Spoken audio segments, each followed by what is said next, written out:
You're listening to Pop Culture Weekly with Kyle McMahon, presented by 92.9 Tom FM, an iHeart radio station. Hello and welcome to Pop Culture Weekly with Kyle McMahon. I am Kyle McMahon. It is episode number 47. You're getting an extra special dose of Pop Culture Weekly this week because we have the PBS National Memorial Day Concert Spectacular. So this weekend is the annual PBS National Memorial Day Concert, and obviously I'm not there this year. Nobody's there this year. It's not happening there this year. It's happening virtually. So it is really cool what they've put together, what Capitol Concerts has put together, in spite of what's going on right now. There is an amazing lineup of performances with Cynthia Erivo, who I'm talking to today, and Trace Adkins, who I'm talking to today, and, of course, Joe Mantegna, who I'm talking to today, is hosting with Gary Sinise, and there's, seriously, Lawrence Fishburne is there, Sam Elliott, just an incredible lineup of performers, and I really, really, really can't wait for you to see it. I can't wait to watch it live. I'll probably be doing a watch party on my Facebook, so at Real Kyle McMahon. So head on over there Sunday night if you want to watch. If this is past Sunday night, you can watch it on demand. So just so you know. All right. So, as you may have heard, I have very special interviews lined up. Mary McCormack, who is a celebrated actress who's been on everything. The show that just ended, The Kids Are All Right. I love that show. So I talked to her, and I talked to Cynthia Erivo, the two-time Oscar-nominated actress, Grammy winner, and Tony winner. Love, love, love her. And I talked to Trace Adkins, of course, big country artist who's been around, with hits forever. And Joe Mantegna himself, Fat Tony from The Simpsons, and of course, he's been on, in The Godfather and other things, but mostly Fat Tony. So we're going to start with Mary, and then we're going to go to Trace, and then Joe Mantegna, and then Cynthia. Enjoy all these interviews. I really, really hope that you love them, and I think that you will. Happy Memorial Day. So I am here with Mary McCormack. Thank you. I'm so glad to speak to you again. Thanks for hanging out with me.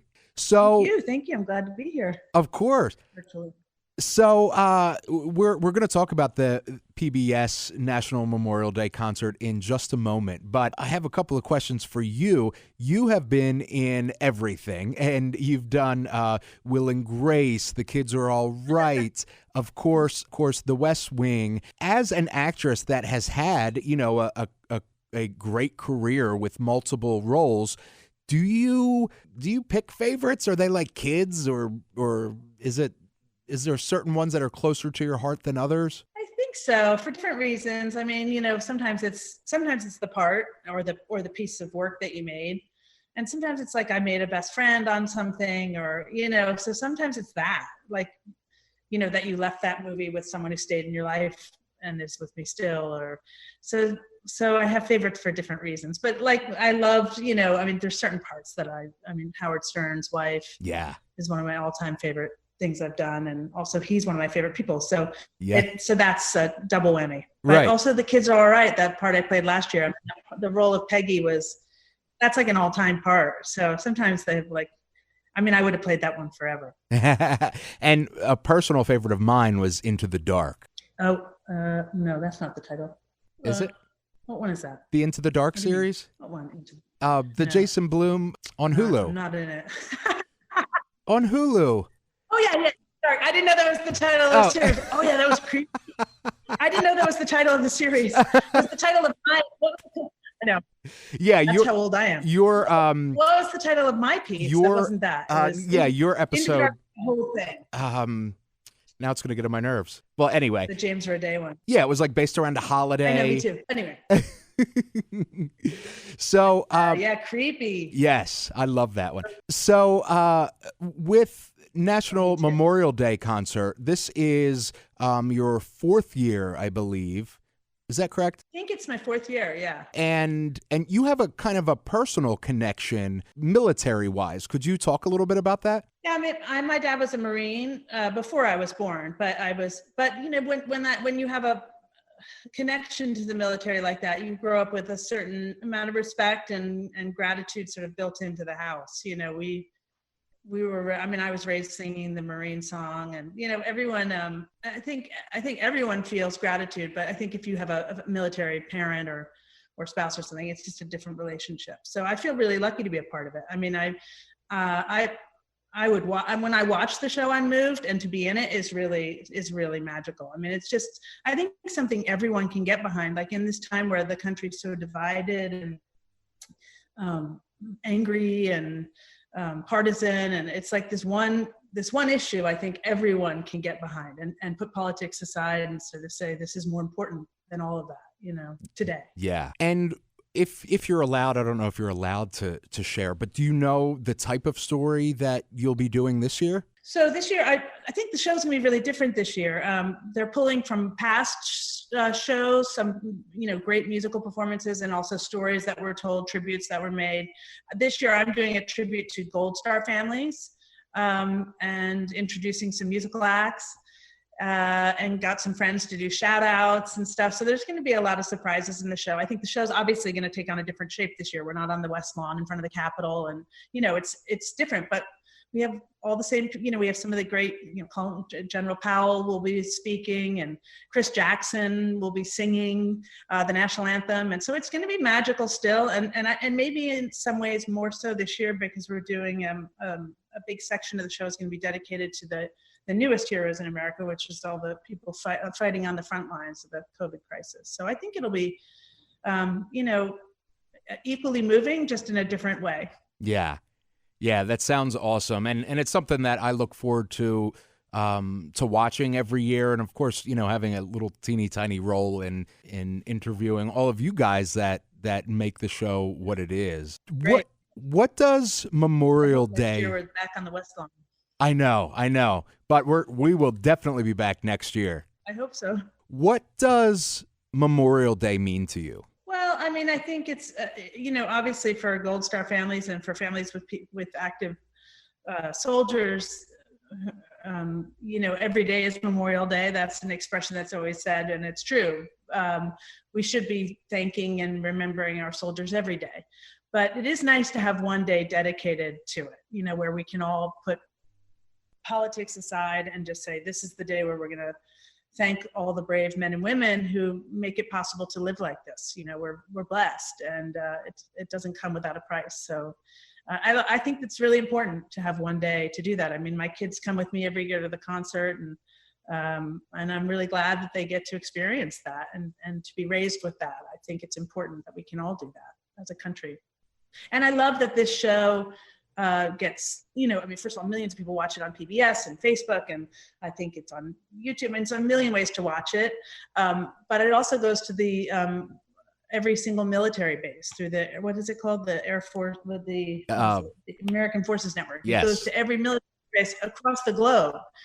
So it's really wonderful to know that every single soldier everywhere gets to know for one day how grateful we all are. I love that. And then what are your plans? Obviously for most of us, Memorial Day is going to look a little bit different this year.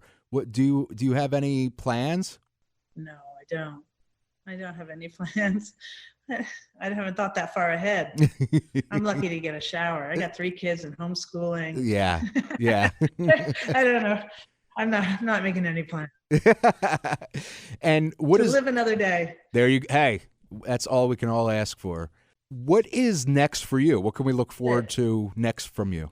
Oh my Lord. I don't know. I mean, who knows? I was supposed to start a new series in the end of March called Heels for the Stars Network, which is all about pro wrestling. It's kind of a really exciting, interesting, funny-ish, weird drama. But I don't know when we'll start shooting that. Hopefully in the fall, I think in the fall. So that'll be the next thing to watch out for. Awesome. And so I guess when we can look out for that is going to depend on production, when production resumes and all that stuff. But we'll have that to look forward to once we get it. Yeah, that's right. Mary, thank you so much for speaking with me. I really appreciate it. It's always a pleasure to talk with you. Thank you. Thank you. And I hope to see you next year I'm so grateful you do it. I hope to see you next year at the West Lawn. Me too. Thanks you again. Thank you, Mary. How are you, Trace? I'm well. How are you? I'm doing well, thank you. So tell me a little bit about what you'll be doing with PBS National Memorial Day concert. Well, this year is different, of course. We're still doing the concert. There's still going to be a lot of new performances. They're also going to take some of the best stuff from years past. They've been doing this show for 31 years now, so they're going to incorporate some of that. But the readings and everything, all that stuff will be fresh and new. And for me, I went to D.C. a couple of weeks ago and got on top of a building downtown and had the Capitol Dome in the background. So I mean, it was an inspirational setting, but it was really surreal. I looked down and there was literally nobody there. So it was the strangest trip to D.C. I ever took. But the show must go on, as they say, and hopefully it will achieve again what we try to do with this show every year, which is focus people. And this year especially, I think perhaps it will put things in perspective for some folks. You know, yeah, we're going through really, really tough times, but it pales in comparison to some of the trials that we've been through in our past. And I mean, all the world wars and everything. I mean, there have been some tough times that we've persevered and come through, and this too shall pass, you know. Absolutely. And, you know, you make a great point. You know, some of us might be complaining about having to put a mask on, you know, to go get Applebee's or whatever, but you have, you know, men and women who gave their lives and went through real hell to, you know, keep our country safe. Yeah, literally millions of men got on troop transports and went overseas, and their wives had to go into the factories where they worked and take over their jobs, and they had rationed out food and gasoline. And I mean, and the Great Depression. I mean, it was a terrible time in this country's history, and that's what's in our DNA. That's who we are, and that's what's going to enable us to breeze through this thing and get through it and get on the other side and look back and go, wow, we may have overreacted just a little bit. Right. So are you going to be performing a song? Yeah, I did a couple of songs. If the Sun Comes Up and I did Still a Soldier. So I did those two songs standing on top of this building, like I said, with the Capitol in the background. And it was cool. We did it with a skeleton crew. I mean, everybody took precautions, and so we did things the right way. But still, you know, we wanted to get the performance done. This is my 5th time to do this show, and it's always been. This is. I do a lot of kind of festival things throughout the year, every year, where I might sit on the bus and not go out and watch all the opening acts and everything. But in this, when I do this show, I don't hardly leave the stage. I'm off on the wing watching what's going on, because it's just an incredibly moving experience to be part of this concert every year. And, you know, this year's going to be different, but hopefully we'll achieve the same goal and help people focus and help them to remember that this is a very, very important, if not the most important holiday that we observe, because if it weren't for this one, probably wouldn't even be able to celebrate all the rest of them. Amen. And what does Memorial Day mean to you?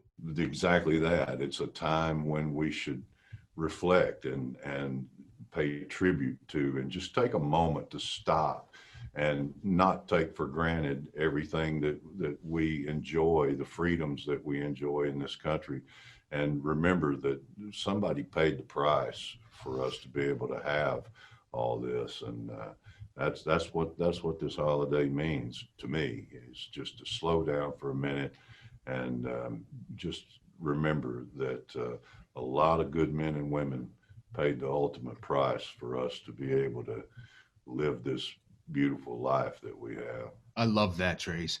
What can we expect next from you? You've been doing not only music, but you released your book and movies and television. What's next in the Trace Adkins world?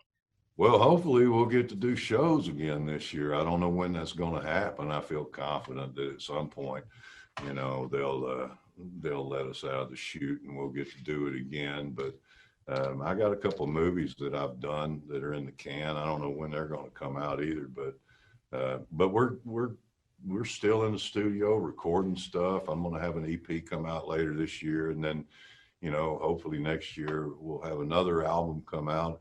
I still enjoy going in the studio and get a kick out of that, being in there with some of the greatest musicians in the world, which is the pool that we have to draw from here in Nashville. So I still like doing it. So as long as anybody cares and anybody wants to hear it, I'll keep doing it. I don't think you're going to have a problem with anybody not wanting to hear it. That's for sure. Any kind of insight into what kind of EP and album we can expect? Is it going to be like the classic Trace sound? Well, if there is a classic Trace sound, I don't know. But just going back in and doing stuff that means something to me, and hopefully other people will be able to relate to it. I mean, that's what our mission statement is. I remember one time I was talking to Rodney Carrington, and he said, it's a beautiful thing to be in a place in your life and in your career where when you're presented with opportunities, the only question that you ask is, will that be something fun to do? And if the answer to that question is yes, you do it. It doesn't matter about the money or where it is or whatever. And that's where I'm at. And I still have fun performing and recording and writing and, acting. I have fun doing it. So, that's what I'm going to keep doing. Awesome. And we'll keep consuming it. So keep it coming. Trace Adkins, thank you so much for speaking with me. I'm really looking forward to PBS National Memorial Day concert. Capitol Concerts always does such a top-notch job. You're always a highlight of the show, so I'm looking forward to seeing what you have in store this year. Thank you. Well, I'll be there. All right. Hope everybody tunes in. Thanks. Thank you, sir.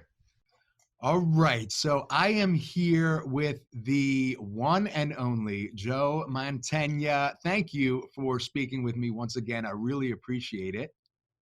My pleasure. Thanks. So this is, I don't even know, how many years have you been doing PBS National Memorial Day concert? This is my 19th year. 19th. Right. 19 years, yeah. And why do you keep coming back to do it? Well, you know what? I realized when I did the first one in 2002 that it was, when I'd finished it, I realized, oh my, this is probably the most important thing I've certainly done this year. Because when I went to it thinking, okay, I'd heard my friend Charles Durning, who was an actor, told me about it, says, I do this concert every year. I think you might enjoy doing this. They look for actors to perform, give these little speeches based on real incidents during, about Memorial Day. And I thought, okay, well, sounds like something to do on Memorial Day instead of watching the Indianapolis 500 or barbecuing. I said, okay, Charles, let me give this a shot. Well, I show up for it. You got to put yourself in that position. It's the Memorial Day right after 9/11. And next thing I know, I'm on a stage in the West Lawn of the Capitol. I'm looking out at 200,000 plus people. The American flag is flying on the Capitol building. I'm on stage. The National Symphony Orchestra is behind me playing Mozart's Requiem. And on this movie screens next to me, they're showing airplanes flying into the World Trade Center. And in front of me are 4 New York firemen in full dress uniform who are around my age with their wives. And all 4 of them had lost their sons in 9/11. And my job is to say the words that they've been interviewed and now to tell their story while this music's playing and all these 200,000 people. And I'm saying lines like, it's a good day when they find a piece of your son's uniform in the rubble. And it took every ounce of energy in my body to get through it.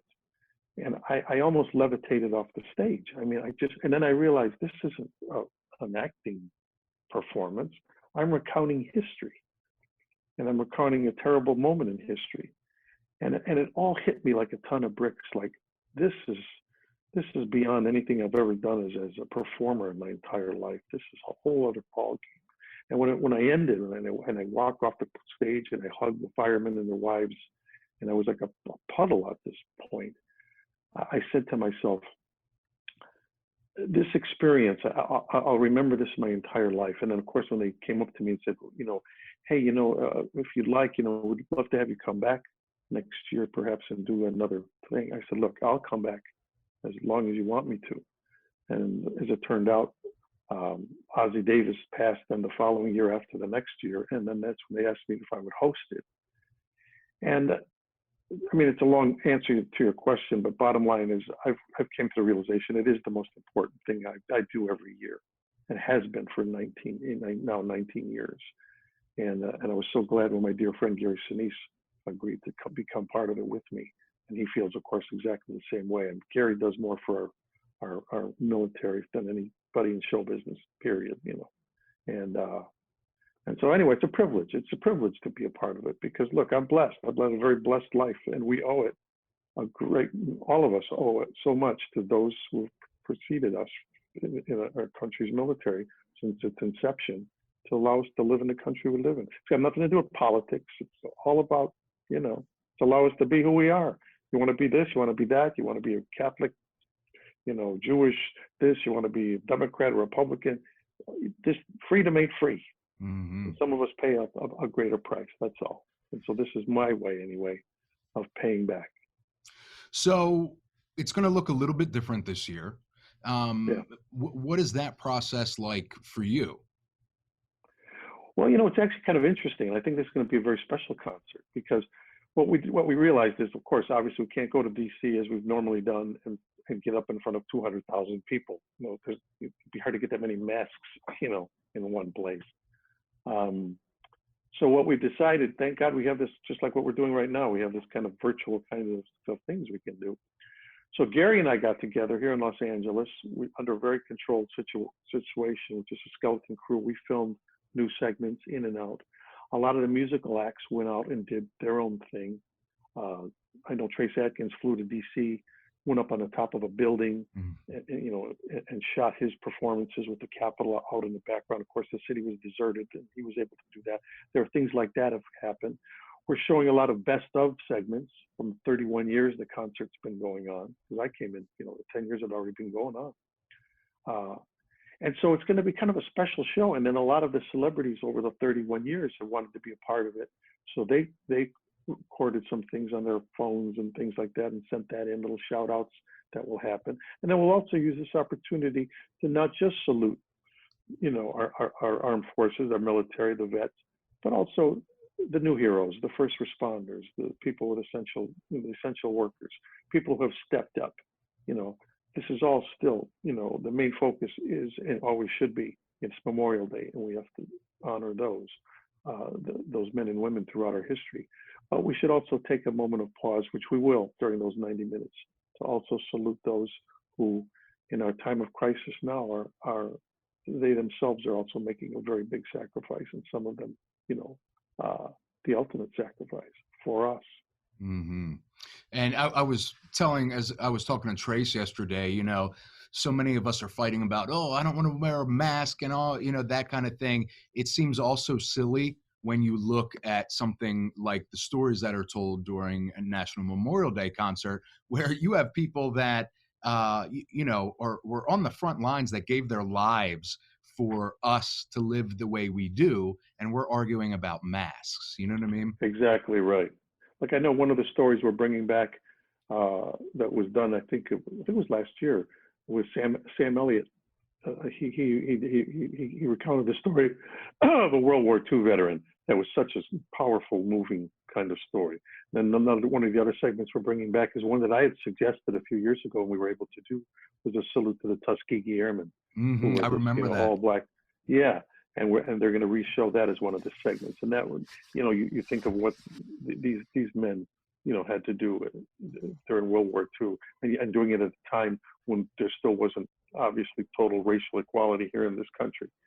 And so, yeah, wearing a mask, I think, we're not asking too much, especially in light of the sacrifices that we honor in something like during Memorial Day. What does Memorial Day mean to you personally? Well, what it means it's taking on a whole new meaning during these past 19 years. I'll tell you that. I had a lot of family in the military. As it turned out, my father was hospitalized all during World War II with tuberculosis. He was in a sanitarium. So, and he came out of there with part of one lung, and then wound up only living into his, luckily lived into his mid-50s. Otherwise, I wouldn't have been born. But all of my uncles fought in World War II. I was very close to them because they were very instrumental in bringing me up because of my father's condition. But they never talked about it. So, and they all came back. They all survived. So it wasn't like Memorial Day was such a thing of like, oh, we're all going to go to the cemetery and honor so-and-so from our family. But I knew it was there. I knew it was about and all that. And I thought, yeah, okay. And I grew up in the Vietnam era, but I had a high draft number. My birthday fell on such a date that they never called me, and I didn't think about it. It just didn't occur to me. I remember I tried to join the Marines at 19 because I broke up with a girlfriend, and I flunked the eye test to be a pilot. I wanted to be a pilot. I flunked the eye test, and so it didn't happen. But I never then really gave it much thought. But as I said, once I did that concert, and I started visiting some of these, veterans hospitals, and became a spokesperson for 1 year for the hospitalized veterans. That's when all of a sudden it hits you, and you realize, that phrase that freedom ain't free really makes sense to you, and makes you understand. I have a pretty good life. I've had a pretty blessed life. I really have. I mean, what do I play pretend for a living. This is what I've been doing for over 50 years. It's not like I've been out, digging ditches, and I've done pretty well at it. But I've done it on the backs of standing on the shoulders of some, people like in cemeteries all around this world, veteran cemeteries. I've done movies like in other countries, and I've gone to the cemeteries we have for our service people in like places like France. And you go into a small town, and there's an American cemetery. And you go, wow, Mm-hmm. these little simple white crosses, and these are guys that never even made it home. And I should feel bad about, like you say, wearing a mask or doing some other, That's what Memorial Day means to me. It's the most important holiday we have. That's the way I feel. Because without Memorial Day, there is no 4th of July. There is no Labor Day. There is no President's Day. Memorial Day allows us to do all the holidays, Christmas, Easter, you name it. That's why it's important. I love that. That's really a perfect answer. So speaking of your career, you've had and continue to have a very illustrious career with incredible parts in some iconic franchises like The Godfather and Criminal Minds, and of course you are a decorated, award-winning actor. My question is about Fat Tony.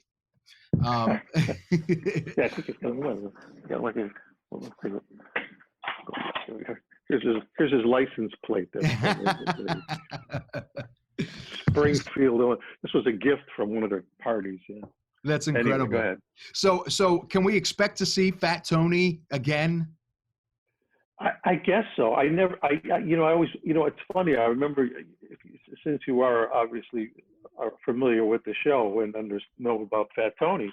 I mean, I remember when I got that script that was about, I don't know, maybe 10 years ago now, where I read the script and he's killed and he dies, and I go, oh my God, this is it. It's the end of the line. And then all of a sudden I realized, oh wait, he's got a nephew, and it becomes Fat Tony, and it becomes Fat.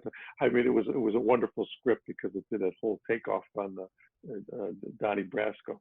So I never knew. Like when I did the first one almost 30 years ago, I thought it was going to be a one-shot deal. I'd done The Godfather 3, and I'm sure that's why they maybe chose me to play that role, because they thought, oh, he just did, the main gangster in the new Godfather movie. Be a good choice to be this gangster character. So I did it as a lark, thinking, oh, this would be fun. I watched a couple of episodes of the show and thought, oh, this is I like the writing. This is cute. It's funny. It's, smart, clever. And then they called me back and said, we like the character. You want to do another one? I said, yeah, hell yes, I'd like to do another one. And so as it turned, it just, they keep calling me. I keep showing up. I mean, that's basically it. And they know I love doing it. And I was honored a few years ago when I think it was when they put together their 18th season. They do that. They stopped doing it for a while. They stopped releasing the DVDs, but they were such a demand. They started up again. And what they do is they would devote each season's set of DVDs to a certain character. Right. And a few years ago, they devoted that whole season to Fat Tony, which I was very honored to. And they brought me to Comic-Con, and it was all of a sudden Fat Tony was like the guy from The Simpsons that year. He had billboards of Fat Tony here in Hollywood. So it was kind of cool. But I love doing it. It's my longest running character. Matt Groening still is. He hasn't changed a bit. He's the heart of, obviously, of the show, and I love working. I love the people there, and it's a big family there. That's if I have to name my 5 favorite characters I've done in my life, certainly Fat Tony's one of them. What about Criminal Minds? Are we going to be seeing more? Well, we're done. I mean, we wrapped up the show in Yeah. terms of we did 15 seasons, 325 episodes. But you never know. I mean, if it was up to us, it was up to especially the 8 of us who wound up finishing up the show. We're still all very close. We tend to do, I'll probably get a text thread from them later today. We stay in touch. In a heartbeat, we'd all go back and do something, even if it was just to do a revival of a one-shot deal. I don't know. One-off or something. It might, but I'm not counting on it. It might not happen. It most probably won't. But it doesn't matter in the sense that we did it. Mm-hmm. And 15 seasons of a show is rarefied air. I mean, we're right up there in TV history, and it's a testament to the hard work of everybody. Writers, even down to the extras. I mean, everybody contributed. Everybody was professional. Everybody wanted to do the best job possible. But it's a transitionary business. In other words, I've never. I've been lucky at Fat Tony and both shows I came in on season 3. I came in The Simpsons on season 3, and I came in Criminal Minds on season 3. So I guess I'm looking around for whatever show meets somebody in season 3. And then that looks like maybe I got a job for a while. Right. But I understand that things come to an end, and the main thing is to just enjoy it while you've had it, which I certainly did. And Criminal Minds will forever be a big chunk of my professional life and a big part of my personal life. And I was thrilled to be a part of it. And it's a celebrated show, celebrated character, and I hope one day that the gang will get back together, even for a one shot or whatever. So, right. What about what are you working on next? What can we expect to see from you next? Yeah, well, there are things in the works, but obviously due to current circumstances, everything's kind of like in limbo. I shot a pilot for Amazon that I really loved doing. It was called On the Spectrum, and it was based on a show, I believe, out of England, or maybe it was Israel. I can't remember now. But it deals with these 4 young people who are on the autism spectrum. Now, I have a 32-year-old daughter who is on the autism spectrum, so I know exactly what that's like to be a parent. And that's who I play. I play the father of the main young man. And it was created by Jason Caleb, who did Friday Night Lights, and he's a wonderful, wonderful writer. And it's a beautiful pilot. I love doing it. And we'll see if that Amazon picks that up. That's a series that I'll be a part of. I'm also supposed to direct a movie. It was kind of based on the kidnapping of Frank Sinatra Jr. Oh wow! But there was another film that was made about that, but that was more like almost like a docudrama. This is more like a black comedy in a way, because it really turned out to be a comedy of errors, that whole thing. And yet it's it's really a wonderful script, because there's a lot of humor in it, but also a lot of, love in it, actually. And I knew Frank Sinatra, and I was very close to his wife, Barbara. And anyway, I was attracted to the script. I just think it's a really good one. And again, that's in the works, and hopefully we'll do it, once the business gets back running again. But I've never made plans as an actor. In 30, I've been in this business over 50 years now. This is my 51st year as a professional actor. And wasn't one of those guys that said, oh, I think I want to do this, and play this guy, and I'm going to have my production company create this and that. It didn't work out that way, and it's okay. I kind of enjoyed the surprise element of the business, of like getting that phone call that on Tuesday you're doing this, and on Tuesday night you get this phone call, and on Wednesday you're on a show called Criminal Minds, and you're doing it for the next 13 years, Right. And that's what I mean. Or you get the call, oh, please play this cartoon guy tonight. All right, I'll come in and do it. Next thing you know, you're doing it 30 years later. So that's part of the excitement of the business. Part of the fear of the business too. You never know if that phone's not going to ring, which might happen. But if it does, it does. And if it doesn't, it doesn't. If I gave it all up, if it all ended for me tomorrow, it's been a hell of a ride. I've got nothing to complain about. Well, I don't think that's going to be a problem for you. I think we'll be seeing you for, another generation. So thank you for speaking with me. Thank you for what you do with PBS, the National Memorial Day concert, something I always look forward to every year. I look forward to being there every year. Of course, it's a little bit different this year, but it's going to be a special one. So I'm really, really excited. And thank you for talking with me. I really appreciate it. No, I enjoyed it very much. And I'll look for you. And hopefully we'll all be back there next year. And I'll look for you. Make sure you make a point to find me. Absolutely. Thank you, sir. You got it. All right. So I am here with the insanely talented, I mean, there's so much to say. Actress, singer, Tony winner, Grammy winner, 2-time Academy Award winner, Cynthia Erivo. A nominee, not yet, but thank you for wishing that on me. What did I do? What's wrong? You said 2-time Academy winner, which I meant nominee. Sorry. I'm so sorry. I covered that energy from you. Thank you very much for saying yes, that. There you go. So you are doing PBS National Memorial Day concert, which is looking a little bit different this year. Yeah. What are you going to be doing? I'm singing 2 different songs. One for the heroes of COVID-19, those who are working to make sure that we are well, saving lives every day, making sure that we're fed, all of those people, and the other for our heroes in general. Yeah, I love that. And what does exactly Memorial Day mean to you? Well, I guess it's because I've done this before with PBS, and there's a really wonderful spirit that happens when you perform, or when you're in that space, and it's the time you get to reflect on the lives that were risked to save others, really, and the lives that have been lost, and those who've been left behind as well.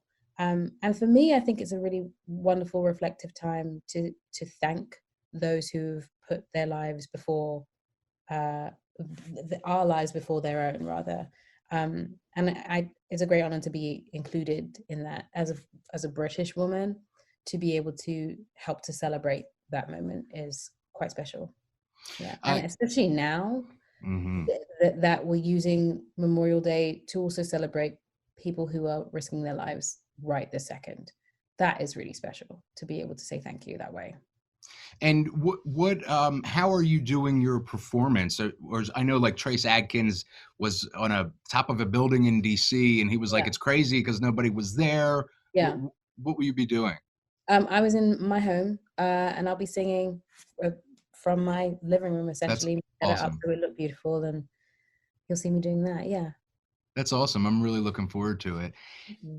And on your career, on a career note, first of all, I love, it's one of my favorite movies ever, is Bad Time at the El Royale. Oh my God, I absolutely love that movie. You killed it.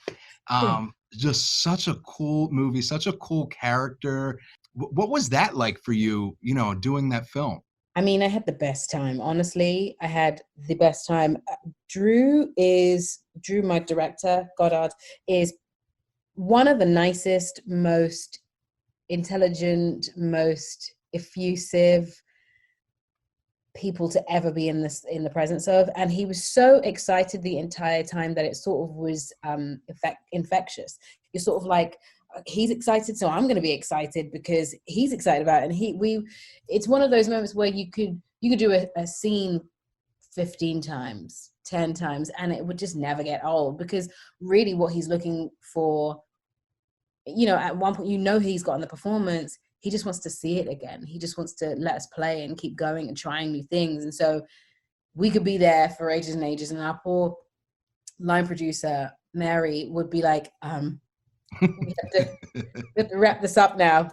Let's get it going now. But he just created such a wonderful atmosphere that you couldn't help but want to be around him, and you couldn't help but want to be in the space. It was a wonderful experience just because we created a hotel on set.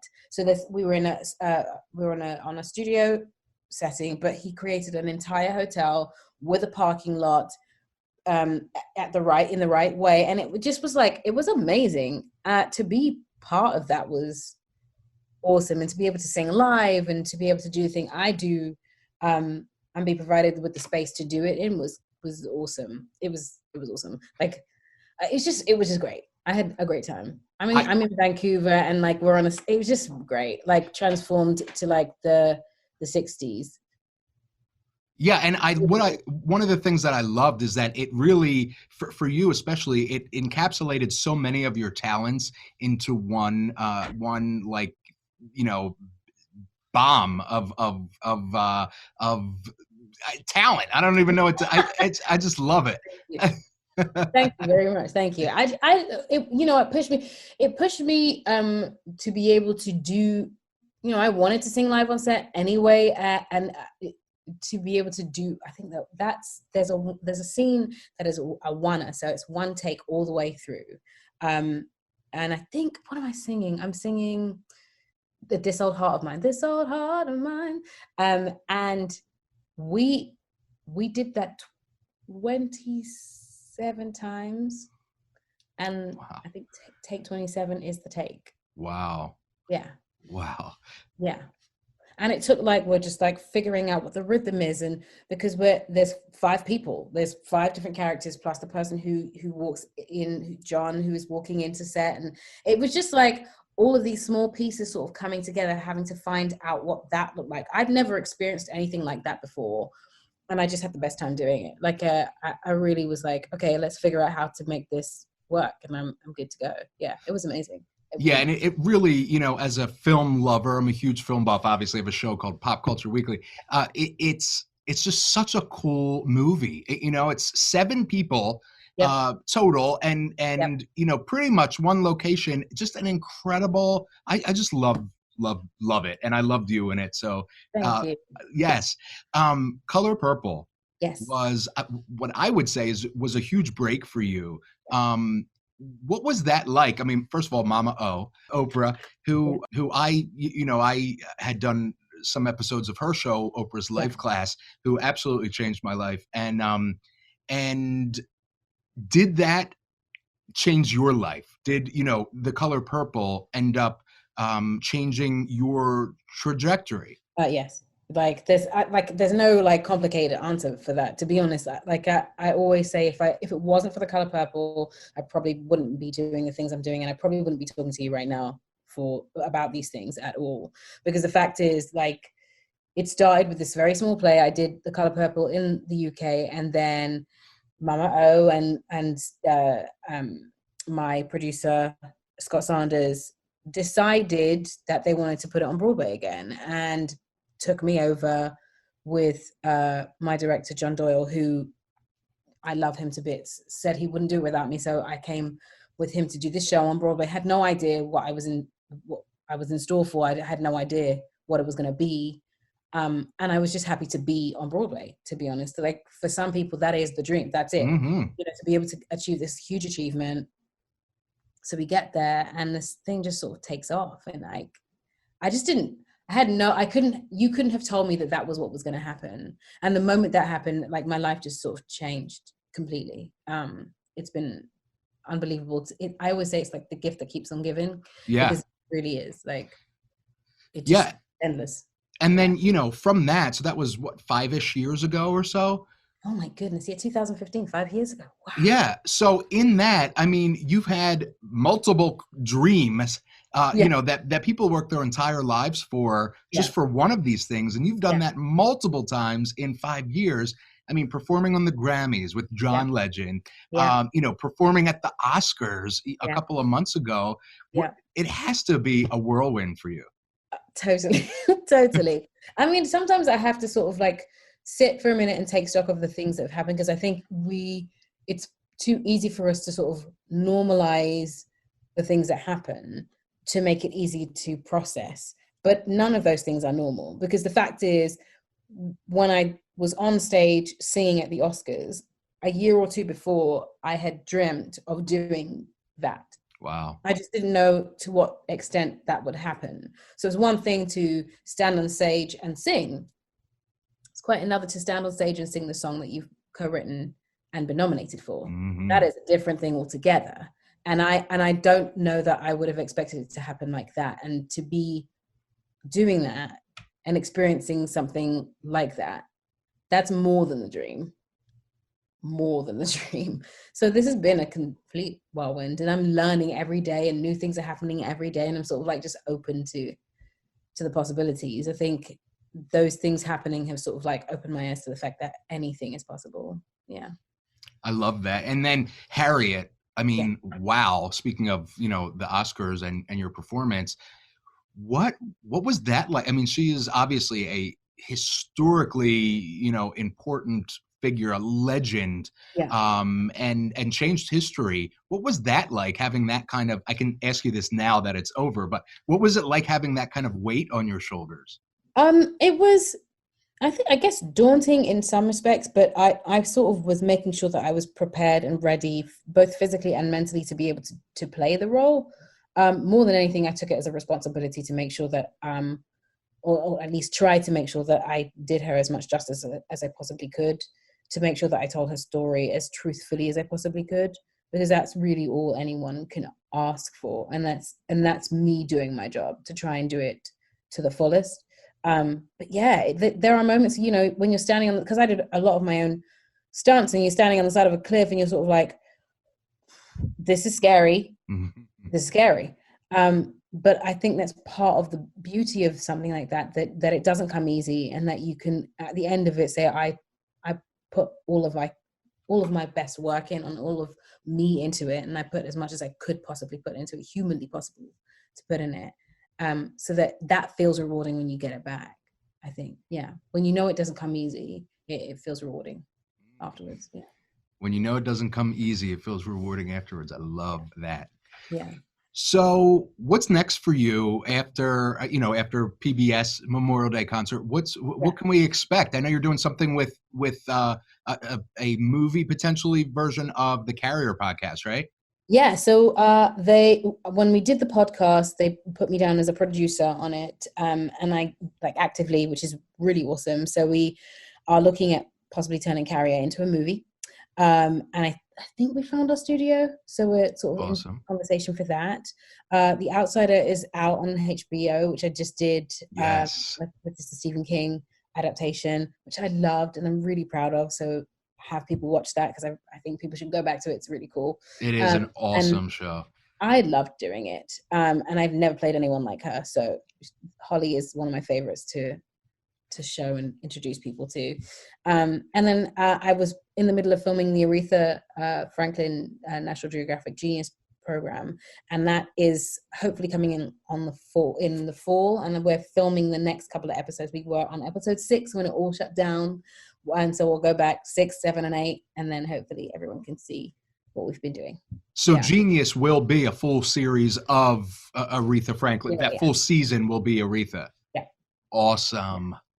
Awesome. Great episode, and then there's a couple of things that we're looking at, a couple of movies and things, and I might be making a couple of things and producing a couple of things myself. Yeah. Thank you. Yeah. Thank you so much. I mean, for your next project, please come back and talk to me. You are an absolute joy to talk to. Thank you. You are so sweet. You deserve every ounce of success that you have and more. So I cannot wait until hear those words that you're a 2-time Oscar winner. I will be rooting for you for that day. So thank you so much. You're so kind. Thank you, Cynthia. And happy holidays. Thank you. You as well. So what I tell you, aren't they incredible? Just incredible performers. If you are watching this after the night before Memorial Day, Sunday, May 24th, if you're following along with your calendar. If you're watching it before that, it's on Sunday. It's on at 8 p.m. Sunday on PBS. If you're watching after that, it's on demand. So you can go to PBS National Memorial Day Concerts Facebook and YouTube and watch it live on demand there. Or, if you have Comcast or Verizon or whatever, you can also watch it on demand there. So I highly suggest you do it. I'm telling you, every year I cry. It's just such an incredible show. In any event, I love you all. I just want to give a huge shout out to our men and women who, allow us to do what we do by putting their lives on the line. So, huge shout out to our military and first responders and everybody that, again, puts their lives on the line for us. So happy Memorial Day. I will see you next week. You're listening to Pop Culture Weekly with Kyle McMahon, presented by 92.9 Tom FM, an iHeart radio station. Hot dogs and hamburgers.